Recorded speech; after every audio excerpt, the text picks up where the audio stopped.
क्योंकि इनकी खुराक यही है, ताली खुराक है आपकी। जोरदार ताली बजा दे, बिल्कुल कंजूसी ना करें एक बार।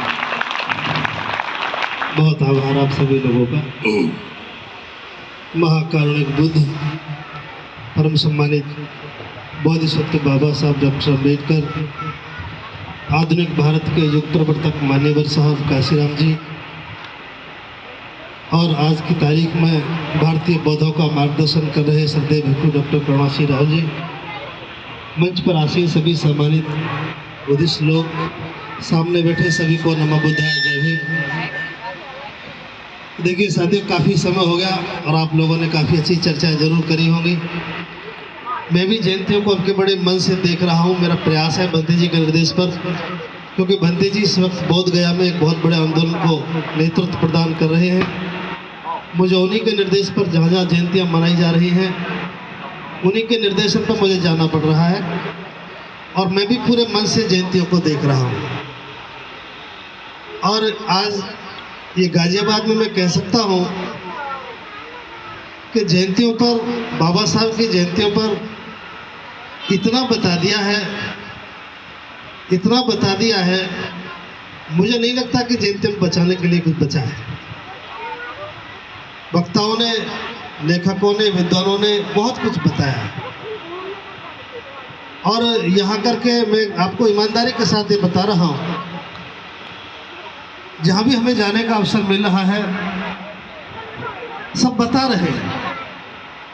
कोई गाकर बता रहे हैं, कोई बोलकर बता रहे हैं, कोई और तरीके से बता रहे हैं। तो मैं समझ पाया कि बताने के लिए अब कोई मामूली आदमी नहीं चाहिए, या तो कोई बहुत उच्च स्तरीय हो जो सबने बता दे उससे कुछ बचा हो।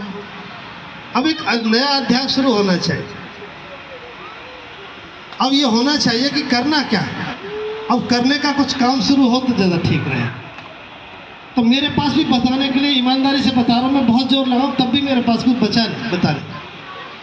अब तो एक बात शुरू कर रहे हैं कि अब किया क्या जाए। तो यहाँ भी हम ये शिकायत अपने काम शुरू करेंगे आपके बीच में। आओ, जो कुछ भी सम्मानित लोगों ने बताया है वो काफ़ी है। अब करें क्या, इस पर थोड़ी चर्चा कर लेते हैं। हम बाबा साहब अम्बेडकर की जो लोग जयंती मना रहे हैं, ये 134वीं जयंती है और मैंने भी बंते जी के निर्देशानुसार, उन्होंने कहा कि एक ही बात बतानी है चाहे कहीं जाओ। तो जो इतना बताया है, इतना बताया है कि जो सामने वाले बैठे वो समझ नहीं पा रहे कि हमें करना क्या है। इतनी बड़ी जानकारी दे दी है कि अब निर्णय नहीं कर पा रहे कि करना क्या है। तो मैं भी कुछ नहीं बता रहा आपको, मैं तो गिनती की 2 बात बता रहा हूँ ताकि उनको कह सको कि 2 बात बताई। तो 2 आई शुरू करते हैं हम लोग। तो कौन से बाबा साहब की जयंती मना रहे हैं हम यहाँ बैठ करके? बाबा साहब अम्बेडकर जिनके लिए आप यहाँ बैठे हैं, कोई काम ज़रूर बाबा साहब ने बड़ा किया है जो आप लोग रात के 10 बजे तक उनके जाने के 70 साल बाद उन्हें याद कर रहे हैं। और कायदा ये बनता है हम सब लोगों का कि जिसकी जयंती मनाई जा रही है वो उनके अनुरूप होनी चाहिए। अगर बाबा साहब की जयंती है तो ऐसी लगनी चाहिए कि बाबा साहब की जयंती है। बुद्ध की जयंती है तो बुद्ध की जयंती लगनी चाहिए। ईद मनाई जा रही है तो ईद जैसी लगनी चाहिए। ऐसे ही मैं आपसे निवेदन कर रहा हूँ कि आओ, अब हम सब लोग मिलकर के अब इस प्रयास करते हैं कि आओ हमें कुछ काम करें जयंतियों पर। एक लंबा अरसा होगा जयंतियों को मनाते मनाते, बहुत अच्छी बात है। अगर ये जयंती ना होती तो आज हम भी ये ना होते। लेकिन अब हम जो नया काम करने जा रहे हैं, हम 2-3 काम कर रहे हैं। पहला काम, बाबा साहब अम्बेडकर ने जो काम किया, बाबा साहब ये समझ सके कि मेरे समाज की जो दुर्दशा है ये हुई क्यों। तो बाबा साहब की समझ में आया किसी धार्मिकता की वजह से ऐसा हुआ है। मेरे समाज के नौजवानों, बहन बेटियों, जिस समाज को पानी के लिए भी संघर्ष करना पड़ा हो, जिस समाज की स्थिति रही हो कि उसकी महिलाएं पूरा शरीर भी कपड़े में न ढक सकी हो, जिन महिलाओं की विवाह शादी भी पत्थर की प्रतिमाओं से कर दी गई हो, पशु से भी बदतर जिंदगी रही हो, हम मांस के लोथड़े जैसे थे, आदमी नहीं थे। ऐसी स्थिति में कोई महापुरुष आता है, हमारी दृष्टि को, हमारी स्थिति को देखता है, उनका मन द्रवित होता है, उनका भी अपमान होता है, वो भी उस अपमान के भागीदारी बनते हैं। चाहे उनके बाल ना काटे हों, चाहे गाड़ी से उठा के फेंक दिए हों, और बहुत सारे अपमान, बड़े ऊंचे अपमान हैं। एक लंबी कहानी है, लेकिन मैं आप सबको बताना चाहता हूँ, इतने बड़े अपमान की ज़िंदगी से, पशु से बुरी ज़िंदगी से बाहर निकालने के लिए जो बाबा साहब ने काम किया, अगर वो काम का सिलसिला रुक जाए तो बड़ी दिक्कत है। पहला ही काम था, बाबा साहब अम्बेडकर की समझ में आ गया कि यह एक ऐसे धर्म की दास्ता है जो न पढ़ने देती है, न कपड़े पहनने देती है, न बोलने देती है, ज़िंदगी जीने नहीं देती। ये धार्मिक दास्ता है। समझ में आ गया बाबा साहब अम्बेडकर के। तो बाबा साहब अम्बेडकर ने उसका निदान भी धार्मिक दास्ता से किया। पहला काम किया, बुरी व्यवस्था को तिलांजलि दी और अपनी मूल व्यवस्था में प्रवेश किया। ये पहला काम था। बहुत लंबी बात न बता करके उन्होंने उस बुरी धार्मिक व्यवस्था को नकारा और अच्छी व्यवस्था को स्वीकार किया। और इस बात को आज 70 साल हो गए। मैं आज आपसे पूछ रहा हूँ, जयंती मनाते वक्त क्या ये बात हमें याद नहीं आनी चाहिए? एक महापुरुष जो जिंदगी भर इसके लिए पीड़ित रहा, परेशान रहा, संघर्ष करता रहा, हमारी तरक्की के लिए वो आदमी जूझ गया, जिसकी संतानें भी चली गई। आओ हम कुछ इस जयंती पर 3 काम करने हैं। कुछ चीज़ों को छोड़िए, कुछ चीज़ों को स्वीकार करिए, कुछ को बिगाड़िए, कुछ को बनाइए। और मुझे अफसोस के साथ कहना पड़ रहा है, 134 साल से 134 साल से न तो कुछ नया कर रहे हैं, न कुछ बिगाड़ रहे हैं, न कुछ छोड़ रहे हैं, न कुछ नया स्वीकार कर रहे हैं। जैसी पहली जयंती थी वैसी आज की जयंती है। कुछ मुट्ठी भर लोगों को छोड़ दिया जाए तो ज़्यादातर हमारे सामने समस्या ये है। जैसे उदाहरण के लिए बता रहा हूँ, जब आज हमें कोई कहेगा चमार, भंगी, तेली, गडरिया, ये जातियां सी लग रही है, गालियां सी लग रही है। तुम कौन हो? जब ये बात कही जा रही है, तुम चमार हो, तुम कुम्हार हो, तुम लोहार हो, ये बिल्कुल ऐसा लग रहा है जैसे कोई गाली दे रहा हो। ये चीज़ अच्छी है या बुरी है? जब बुरी है तो हम क्यों बने हुए? छोटी छोटी बात कर रहा हूँ, मैं कोई गूढ़ ज्ञान की बात नहीं कर रहा। आओ, पहला काम, बाबा साहब अम्बेडकर जैसे महापुरुष ने जिस बात को समझ लिया, जिसको हम अपना आदर्श मान रहे हैं, तो बाबा साहब ने पहला निदान किया। पहला, देखिए, आप इसको अन्यथा ना लें। हो सकता है जिस बस्ती में खड़ा हो, या कुछ लोग गरीब ना हो, या कुछ लोगों की बेइज्जती ना हुई हो, या सब पढ़े लिखे हो, या सब हो सकता है, लेकिन मैं 3 बात बता रहा हूँ। आइए, पहला काम, बाबा साहब ने 3 ही काम किए। पहला काम, हमारा अपमान ना हो। दूसरा काम, हम अशिक्षित ना रहें। और तीसरा काम, हम गरीब ना रहें। और मैं आज आपसे पूछ रहा हूँ, सभी लोगों से पूछ रहा हूँ, मुझे नहीं पता कि बाबा साहब ने साइमन कमीशन में क्या कहा, कौन सी बड़ी किताब लगी। मेरी समझ में तो 3 ही बात आई है, और वही बात मैं आपको बता रहा हूँ। हम गरीब ना रहें, हम अपमानित ना रहें, और हम अशिक्षित ना रहें। और मैं आज आपसे 70 साल के बाद ये पूछ रहा हूँ,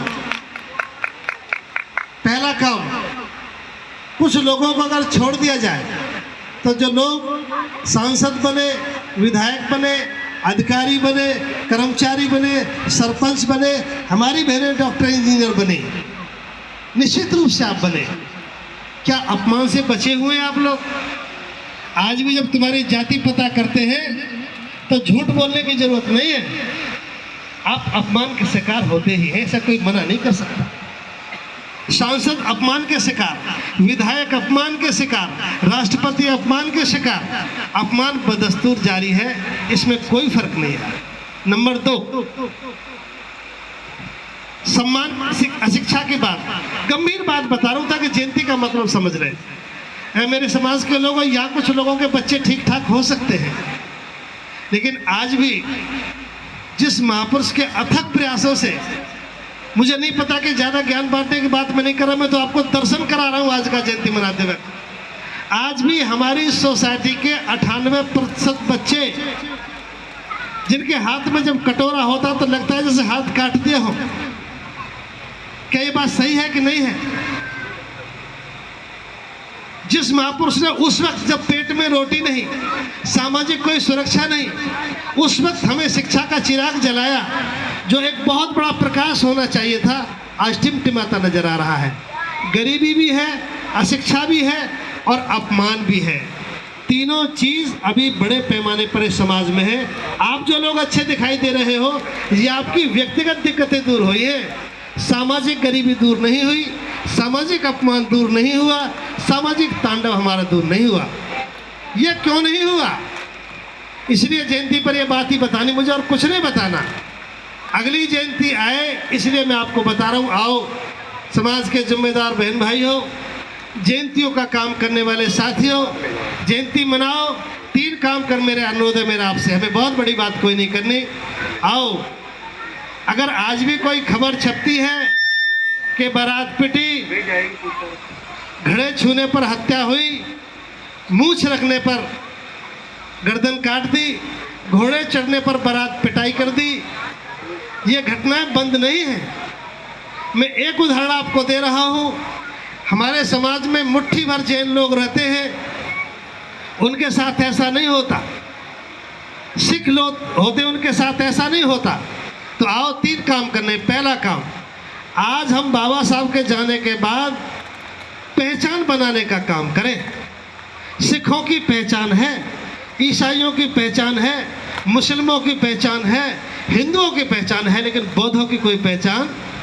बहुत जोर लगाकर कहना पड़ता है, मैं 60 साल से बौद्ध हूँ, मैं अमुक सभा का, भारतीय फला सभा का अध्यक्ष हूँ, ये बताना पड़ता है। इसमें अभी पहचान हमारी नहीं है। तो पहला काम तो मेरा निवेदन है, मेरे समाज के जिम्मेदार लोगों, आओ, जिस कौम की 70 साल बाद भी कोई पहचान ना हो, आज आप उसी के साथ दिखाई देते हो। गरीब से गरीब मुस्लिम भाई जो मजदूरी भी करने आता है, उसकी सर की टोपी से लेके पैर तक उसका लिबास बताता है कि मुस्लिम भाई है। मुंह से बोलते ही वालेकुम सलाम इंशाअल्लाह ये बताते हैं कि मुसलमान है। उसका संबोधन बताता है, उसके लिबास बताते हैं, उसकी ईद बताती है, उसकी बस्तियों की पहचान बताते हैं कि मुस्लिम भाई है। मैं आज आपसे पूछ रहा हूँ, आप लोगों को छोड़ दिया जाए तो क्या देश में हमारे यहाँ बौद्ध समाज की कहीं कोई पहचान है? गलत बात नहीं बता रहा, ईमानदारी की बात बता रहे हैं। बाबा साहब के जाने के बाद आज इस देश में हमारी कोई पहचान नहीं है। अब मैं पूछ रहा हूँ, क्या करेगा डीएम बनकर के आदमी? व्यक्तिगत तरक्की कर सकता है डीएम बनकर के, सांसद बनकर के बड़ा घर बना सकता है। अगर इस समाज की एक चरित्र का निर्माण करना तो आओ इन जयंतियों के स्वरूप में जोड़ो। अगली बार की जब जयंती मने तो बौद्ध के साथ मननी चाहिए। हमारे पर्व, हमारी पहचान, हमारे प्रतीक, हमारी इस कतार में चलती हुई महिलाएं, बैठे हुए सारे लोग, दूर से देख कर के ये बौद्ध समाज के लोग हैं। मैं आपकी बात नहीं कह रहा, वो जो शेष समाज बचा है। तो एक काम तो ये कि हमें पहला काम अपनी पहचान निर्मित करनी है, और इसे और नहीं करेगा कोई। जैसे मैं आपके सामने खड़ा हूँ, मेरा नाम बुद्ध अलंकार बौद्ध है, इससे अलावा अब कोई नहीं पूछेगा कि तुम कौन हो। मेरे पर्व बौद्ध परंपरा के पर्व हैं, मेरे प्रतीक बौद्धों के प्रतीक हैं, मेरा संबोधन बौद्धों का है। अगर आप मुझे टेलीफोन करेंगे तो मैं नमो बुद्ध है जय भीम बोलूँगा, और पूछेंगे बच्चे कैसे हैं तो मैं कहूँगा तथागत की अनुकंपा से बच्चे ठीक है। मैं ऊपर नीचे की अनुकंपा से कहने वाला आदमी नहीं हूँ। बौद्धों का तात्पर्य यह है कि मैं पर्वों से, मैं परंपराओं से, मैं प्रतीकों से, मैं लिबास से, मैं पहचान से बौद्ध बनूँ। ठीक। दूसरा काम जो बहुत महत्वपूर्ण करना है मेरे समाज के लोगों, दूसरा काम, आज हम सब लोग यहाँ बैठे हैं, मैं आपको व्यक्तिगत नहीं कह रहा, मैं समाज के लिए अर्पित कर रहा हूँ।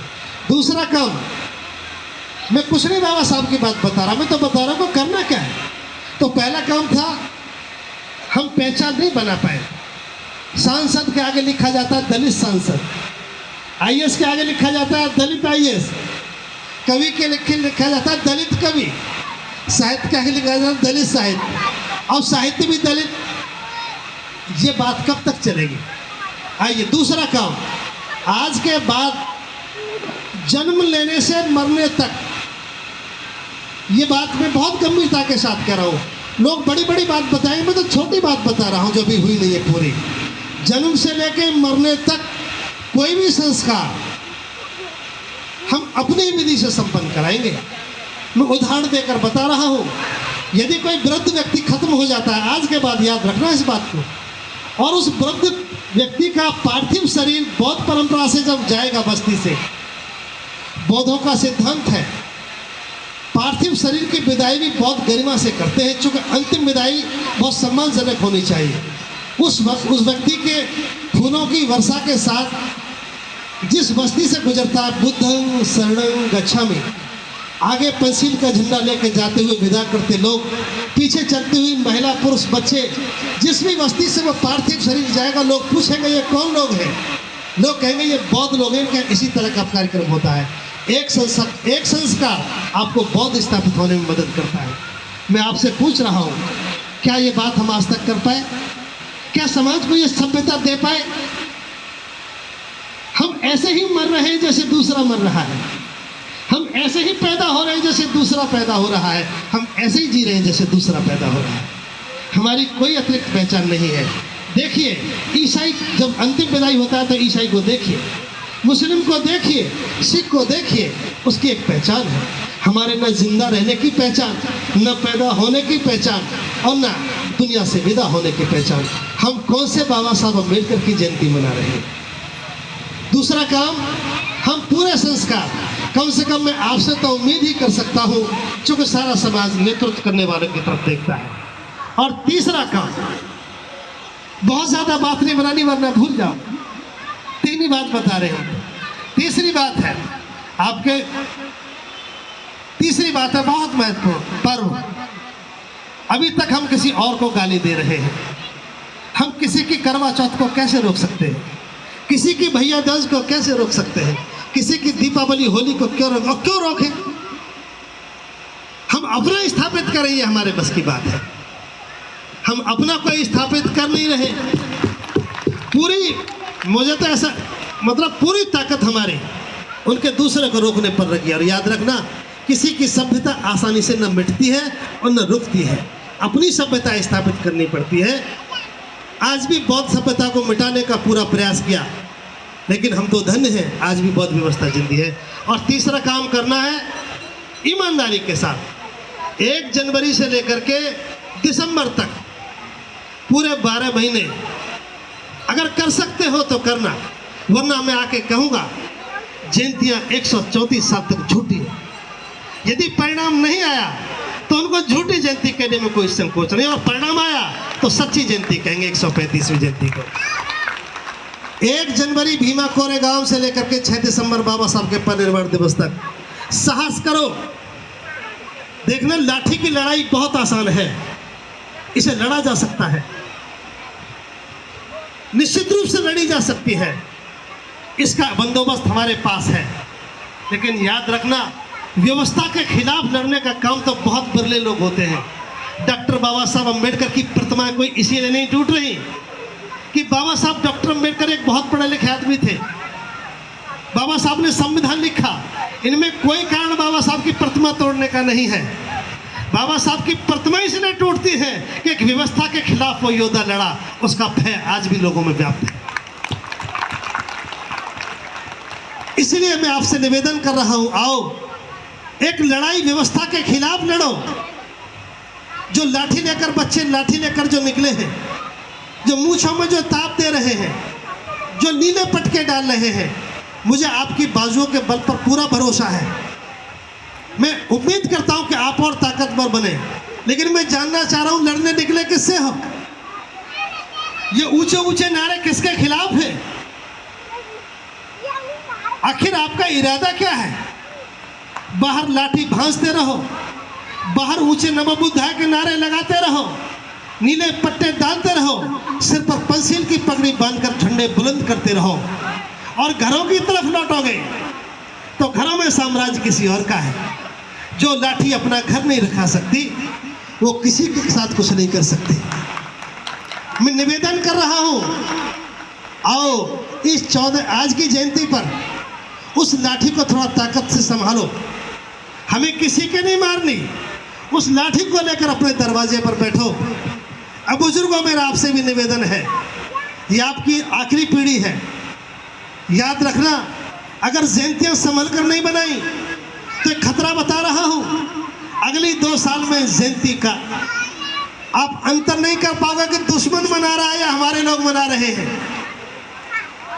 अगर आपने ठीक से नहीं संभाला तो आज दूसरा जालिम भी जयंती मना रहा है। बाबा साहब का ही चित्र है, पंसिल की पटका है, जय भीम नमो बुद्धा हो रहा है। वो लोग जो डॉक्टर अम्बेडकर को मिटाने पर जिनके पुरखों ने ताकत लगाई, आज बाबा साहब को सर पर बिठा के घूम रहे हैं। फिर तुम्हारी जयंती और उनकी जयंती में कौन अंतर करेगा? समझो, वो संस्कार की बात नहीं करेंगे, मैं संस्कार की बात कर रहा हूं। आओ, तो आज मैं बहुत ज्यादा बात नहीं कर रहा हूं आपसे, मैं 3 अपील कर रहा हूं भंते जी के निर्देश पर, वरना जो बात आप बोल रहे हैं, जिस काम को आप कर रहे हैं, वो दूसरा भी करने लगा है।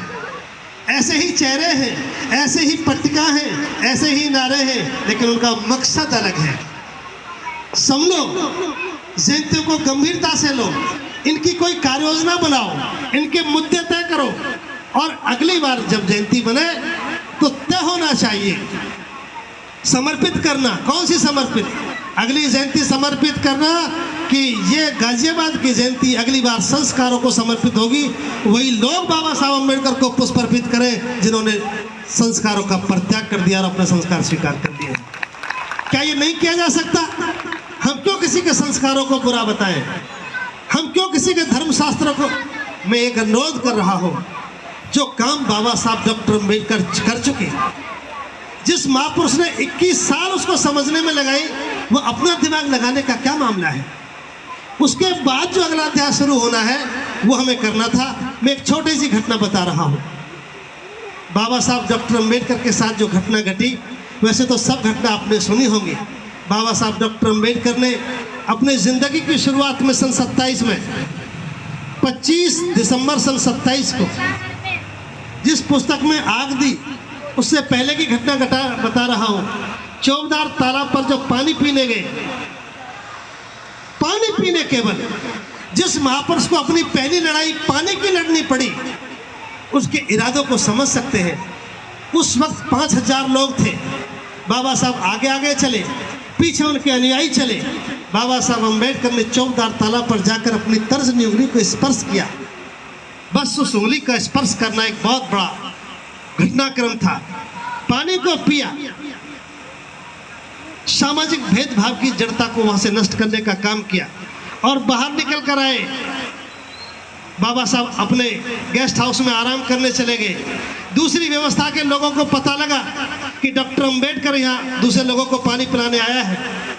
यकीन मानिए, निहत्थे लोग जो हमारे सो रहे थे, कुछ बैठे थे, कुछ भोजन कर रहे थे, उस बुरी व्यवस्था के लोगों ने आकर लाठियों से प्रहार कर दिया।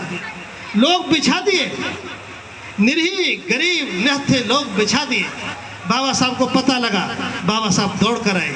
बाबा साहब ने लोगों को देखा। भरी जमाने की बात बता रहा हूँ, 27 और 9 36 साल के थे बाबा साहब डॉक्टर अम्बेडकर उस वक्त। और बाबा साहब ने लोगों को बिछे हुए देखा, खून से लथपथ लोगों को देखा, चीखती महिलाओं को देखा। उस वक्त माता रमा भी रोटी बनाने का काम कर रही थी 20 महिलाओं को लेकर। सारी महिलाओं को बुरा हाल देखा।